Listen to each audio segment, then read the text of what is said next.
अस्सलाम वालेकुम dear viewers. मैं अभी पार्ट टू इस लेक्चर का डिफाइन कर रहा था, जो सेकंड लेक्चर हमने प्रीवियसली डिफाइन किया उसी का ही पार्ट टू यहीं पर ही कंप्लीट कर लेते हैं। ठीक है, पार्ट टू में एक छोटी सी चीज़ रह गई थी, वो थी मास एनर्जी इक्विवेलेंस, तो उसको हम डिफाइन कर लेंगे।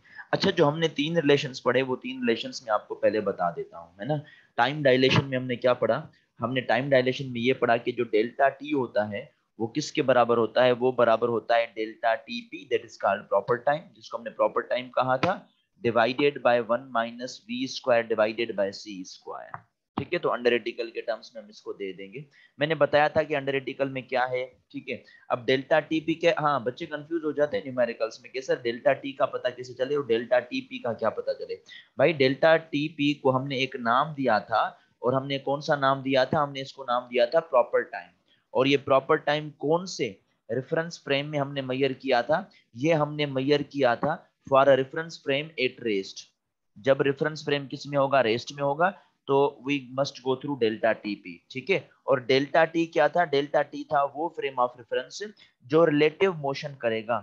और किसके हिसाब से रिलेटिव मोशन करेगा? उस फ्रेम ऑफ रेफरेंस के हिसाब से जो फ्रेम ऑफ रेफरेंस किस में है? स्टेट ऑफ रेस्ट में। ठीक है, सो आई होप कि आपको ये सिंपल सा कॉन्सेप्ट समझ में आ गया होगा कि डेल्टा टी क्या चीज होती है एंड डेल्टा टी पी क्या चीज होती है हमारे पास। तो चलें, ये थोड़ा सा डिफरेंस याद कीजिएगा इन कंडीशंस में। अच्छा, उसके बाद अगर डेल्टा टी और डेल्टा टीपी को रिलेट किया जाए, दोनों को अगर हम कंपेयर करें, ठीक है, दोनों को कंपेयर करने में हमें पता चलेगा कि भाई डेल्टा टी ज्यादा है या डेल्टा टीपी ज्यादा है। तो याद रखिएगा कि जो डेल्टा टी होता है, डेल्टा टी वो फ्रेम ऑफ रेफरेंस में है जो मोशन में आ जाएगा। ठीक है, तो डेल्टा टी जो आप ऑब्जर्व करेंगे, it is always greater than delta TP. Delta TP जो हमेशा क्या होगा? हमेशा वो चीज ग्रेटर देन हो जाएगी। उसके बाद हमने लेंथ कॉन्ट्रेक्शन पढ़ा था। हमने क्या पढ़ा कि delta L is equal to delta L P, that is called proper length, divided by under radical 1 - v² बटा सी स्क्वायर।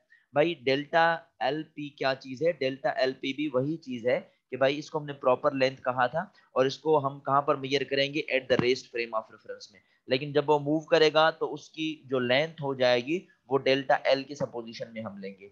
यहाँ पर क्या कंडीशन है? यहाँ पर ये कंडीशन है कि ये लेंथ कंट्रैक्ट होती है ना, यानी कम हमें नजर आती है। तो delta L is less than delta L P. याद रखिएगा इस चीज को कि डेल्टा एल जो है ना वो कम होगा डेल्टा एल पी के कंपैरिजन में। एंड लास्ट जो है वो था हमारे पास डेल्टा एम, उसको हमने किसके बराबर किया था? Delta M naught, that is called rest mass, divided by under radical 1 - v² divided by C square. ठीक है, और यहाँ पर क्या कंडीशन थी? वो टाइम वाली कंडीशन थी। जैसे टाइम ने कहा था ना कि delta T is greater than delta TP, तो याद रखिएगा delta M is greater than delta M naught. तो ये तीन बड़े सिंपल से एमसीक्यूज फॉर्मेशन मैंने आपको समझा दिया कि डेल्टा टी को कैसे मेजर करेंगे, डेल्टा टीपी को कैसे मेजर करेंगे, डेल्टा एर और डेल्टा एलपी को कैसे मेजर करेंगे, डेल्टा एम और डेल्टा एम नॉट को कैसे मेजर करेंगे। पहले हम चीजों को अलग अलग पढ़ रहे थे, अब अलग नहीं पढ़ना, बल्कि फ्रेम ऑफ रेफरेंस के हिसाब से पढ़ेंगे। ये वो टाइम है जिसमें जो फ्रेम ऑफ रेफरेंस हम ऑब्जर्व करेंगे वो मूव करेगा, किसके हिसाब से? रेस्ट वाले के हिसाब से। और ये वो टाइम होगा जो रेस्ट में हमारे पास मेजर हो जाएगा। ये वो लेंथ होगी जो ए के हिसाब से मूव करेगा, और ये होगी रेस्ट वाली चीज में। ये अगेन वही मोशन वाला, ये अगेन वही रेस्ट में मास हम मेजर कर लेंगे। तो ये थोड़ा सा एमसीक्यूज पॉइंट है, ध्यान में रखिएगा, जो आपके एग्जाम्स में काम आ सकेंगे आपको। अच्छा, इसको मैं थोड़ा सा एक और तरीके से भी एक्सप्लेन कर सकता हूँ। आई होप कि आपने इसको नोट डाउन किया होगा, वरना आप स्क्रीनशॉट ले लें। सो आई गो थ्रू अनदर पार्ट, मैं किसी दूसरे स्क्रीन पर जाऊंगा और वहां पर मैं इन चीजों को क्लियर करता जाऊंगा। अब देखिएगा कैसे होगा, सुनिए। अभी मैं कह रहा हूँ कि एक स्पेसशिप है, इस स्पेसशिप के अंदर जो है ना एक बंदा बैठा है। ठीक है, और बंदे के सामने एक वॉल क्लॉक है। सही है, तो वो क्या करेगा? टाइम मेजर करेगा। तो मैं आपको थोड़ा सा बता रहा हूँ कि डेल्टा टी पी क्या है और डेल्टा टी क्या है। ठीक है, अब एक बंदा है जो बाहर खड़ा है, जो सारी चीजों को ऑब्जर्व कर रहा है। अब सुनिएगा क्या होगा। देखें भाई, यहाँ पर दो फ्रेम ऑफ रेफरेंस है। एक फ्रेम ऑफ रेफरेंस ये है जो स्पेसशिप में जा रहा है, दूसरा फ्रेम ऑफ रेफरेंस वो बंदा जो ग्राउंड पर पड़ा है। अब जब ये ग्राउंड पर बंदा पड़ा है, जब ये स्पेसशिप वाले बंदे को ऑब्जर्व करेगा, क्योंकि स्पेसशिप मूव कर रही है, तो इसको क्या लगेगा कि अंदर वाला बंदा भी क्या कर रहा है? मूव कर रहा है। सही है, किसके हिसाब से? इस वाली चीज के हिसाब से। और ये जो मोशन वाले टाइम को होता है उसे हम क्या कहते हैं? डेल्टा टी कहते हैं।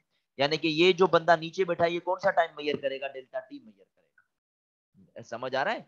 यानी कि ये मूव कर रहा है ना, यानी कि फर्स्ट फ्रेम जो है इट मूव्स, ये मूव कर रहा है, किसके हिसाब से मूव कर रहा है? It moves with respect to second frame of reference. Second frame of reference के हिसाब से ये चीज मूव कर रही है, तो सेकंड फ्रेम ऑफ रेफरेंस वाले को जो टाइम मैयर होगा वो कौन सा होगा? डेल्टा टी होगा। और जो अंदर बैठा है उसको क्या मैयर होगा? उसको हम कहेंगे delta TP, that is called proper time, जिसको हम क्या कह रहे हैं? प्रॉपर टाइम कह रहे हैं। सो आई होप कि आपको समझ आ गया होगा टाइम की मेजरमेंट कैसे होगी। भाई इसका लॉजिक कैसे होता है, देखिए मैं इसको दोबारा एक्सप्लेन कर रहा हूँ, बच्चे थोड़ा सा कंफ्यूज हो जाते हैं। देखिए एक गाड़ी जा रही है ना, एक कार जा रही है, कार के अंदर एक बंदा बैठा है, ठीक है, और बाहर एक और बंदा जो इस चीज को ऑब्जर्व कर रहा है, सही है। अब बाहर वाला बंदा जो अंदर वाले बंदे को ऑब्जर्व करेगा वो क्या कहेगा? वो कहेगा कार भी आगे की तरफ जा रही है तो बंदा भी आगे की तरफ जा रहा है, यानी कि अंदर वाला बंदा इस बाहर वाले बंदे के हिसाब से मोशन में है, और मोशन वाले टाइम को हमने क्या कहा था? डेल्टा टी कहा था, सही है। और अंदर वाला बंदा जो टाइम मैयर करेगा वो तो अपने फ्रेम के हिसाब से मैयर करेगा, और उसको क्या लगेगा कि मैं किस में हूँ? रेस्ट में, क्योंकि वो गाड़ी से बाहर तो नहीं गया, तो वो जो मैयर करेगा वो डेल्टा टीपी होगा। तो स्पेसशिप में जो जाएंगे बंदे वो डेल्टा टीपी मैयर करेंगे, और जो बाहर बैठेगा वो क्या मैयर करेगा? वो डेल्टा टी मैयर करेगा। तो याद रखिएगा कि जो डेल्टा टीपी होता है जो स्पेसशिप में जाते हैं उसका टाइम कम होता है एज कम्पेयर टू जो बाहर बंदे होते हैं। इसी वजह से वो ट्विन पैराडॉक्स का कॉन्सेप्ट आया था कि जिस भाई को उन्होंने ऊपर भेजा था ना, उसके पास जो टाइम की मतलब नोयत थी वो कम जो है ना पास हुई थी, बिनिस्बत उस बंदे के हिसाब से जो, या उस सिस्टर के हिसाब से जो नीचे जमीन पर थी। तो आई होप कि आपको ये डेल्टा टीपी या डेल्टा टी ये सारी चीजें समझ में आ गई होगी। डेल्टा एल और डेल्टा एल पी पी का भी मतलब ये है, डेल्टा एम और डेल्टा एम नॉट का भी मतलब यही होता है हमारे पास। अच्छा, उसके बाद मैं फाइनल डिस्कशन यहाँ पर कंप्लीट करूंगा, और वो हमारे पास होगा मास energy equivalence, that is the fourth one. ये हमारे पास फोर्थ पास्टुलेट है स्पेशल थ्योरी ऑफ रिलेटिविटी का, मास एनर्जी इक्विवेलेंस। इसमें हम मास और एनर्जी को इक्विवेलेंट करते हैं according to famous energy mass relation. तो मुझे इन मास एनर्जी इक्विवेलेंस में अगेन डॉक्टर मिचू काकू की एक फेमस कोटेशन याद आ जाती है कि mass and energy are the two sides of same coin, है ना। मास और एनर्जी जो है ना, mass and energy are the two sides of same coin. बड़ी सिंपल सी इसका लॉजिक है कि ये भाई एक ही कॉइन है, और एक ही कॉइन की ये क्या है? टू साइड्स हैं ऑफ सेम कॉइन, यानी कि अगर मैं कॉइन को तोड़ूंगा बीच में से फिर भी मुझे अगेन जो है वो दो साइड ही मिलेंगी, यानी कि दोनों को मैं अलग अलग नहीं कर सकता, ठीक है। तो अब अगर हम मास को एनर्जी में कन्वर्ट करना चाहें, so we must go through the equation E is equal to delta M C square. तो हम ऐसे इसकी क्या कर सकते हैं? मैयर कर सकते हैं। अच्छा, इसका कोई हमारे पास प्रैक्टिकल प्रूफ नहीं है, लेकिन एक्सपेरिमेंटली दो प्रोसेस देखे गए थे। वो कौन से दो प्रोसेस थे? एक हमारे पास होता है पेयर प्रोडक्शन, ये आगे चल के मैं आपको पढ़ाऊंगा पेयर प्रोडक्शन, और दूसरा हमारे पास होता है एनिहिलेशन ऑफ मैटर। तो ये दो प्रूफ्स होते हैं जिनमें हम किन चीजों को डिस्कस करते हैं? E is equal to M C square को डिस्कस करते हैं, कि जो एनर्जी होती है वो डेल्टा एम सी स्क्वायर में होती है। उसके बाद जो न्यूक्लियर रिएक्शंस होते हैं ना, उसमें ये बड़ा मेजर रूल पैदा करती है, क्योंकि जो न्यूक्लियस आपस में कंबाइन होकर एक बड़ा सा न्यूक्लियर बनाते हैं ना, न्यूक्लियस फ्यूजन के रिएक्शन में, उसमें क्या होता है कि वो उतना मास नहीं जो है ना बना सकते, तो वो जो मास बच जाता है तो वो किस में कन्वर्ट हो जाता है? एनर्जी में। और उस वक्त जो न्यूक्लियस में एनर्जी होती है उसको हम बाइंडिंग एनर्जी ऑफ न्यूक्लियॉन्स कहते हैं। तो आगे चल के हम ये न्यूक्लियर फिजिक्स में ये सारी चीजें डिस्कस कर लेंगे।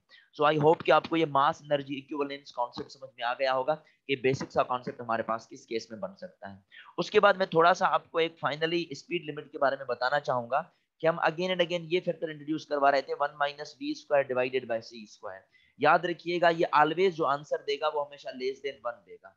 रिमेंबर दिस वन, के जो अंडर वन माइनस, अच्छा सॉरी मैं इसको थोड़ा सा चेंज करना चाहूंगा, मैं दर हकीकत v squared divided by C squared define करना चाहूंगा, क्योंकि वो जो under one minus v squared divided by C squared होगा वो हमेशा पॉजिटिव आंसर देगा। तो ये जो v squared divided by C squared होता है ना, ये हमेशा लेस देन 1 होता है, ये हमेशा एक से क्या होगा? कम होगा। अब अगर ये एक से कम होगा तो इसका क्या मतलब आएगा? इसका मतलब ये होगा कि v is always less then c, v जो है वो हमेशा c से कम बनेगी, तभी तो ये आंसर लेस देन कम आएगा ना। वैसे भी देख लें, अगर under 1 minus v squared divided by C squared निकालें तो इसका आंसर मेरे बच्चे लेस देन 1 होना चाहिए, ग्रेटर देन 1 नहीं होगा, क्योंकि अगर ये ग्रेटर देन 1 हो जाएगा, लेट सपोज अगर ये 2 के बराबर हो गया तो 1 माइनस 2 यानी माइनस 1 हो गया, तो नेगेटिव का तो कोई कॉन्सेप्ट ही नहीं बचता, ना टाइम में, ना लेंथ में, ना मास में।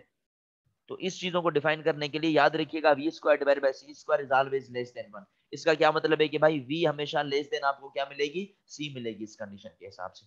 तो ये बेसिक सी कंडीशन याद रखिएगा about time dilation, length, contraction and mass variation के हिसाब से।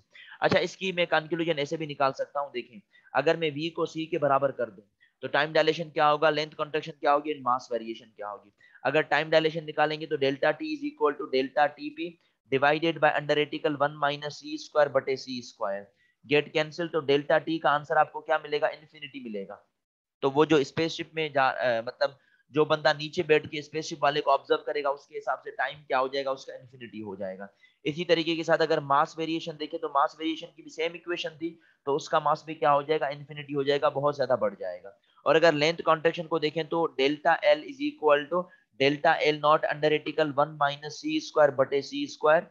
गेट कैंसिल, तो इसका जवाब क्या आएगा, इसका जवाब आ जाएगा 0, बिकॉज द लेंथ कॉन्ट्रैक्ट्स, जो लेंथ है वो क्या होती है, कॉन्ट्रैक्ट होती है। सो आई होप कि आपको ये सेकंड पार्ट भी क्लियर हुआ होगा about special theory of relativity. इसी के साथ ही आज का जो लेक्चर है, डिस्कशन है, वो होता है कंप्लीट। इंशाल्लाह अब आपसे मुलाकात होगी नेक्स्ट लेक्चर में, और नेक्स्ट लेक्चर हमारे पास है ब्लैक बॉडी के मुतालिक। सो तब तक के लिए अल्लाह हाफिज।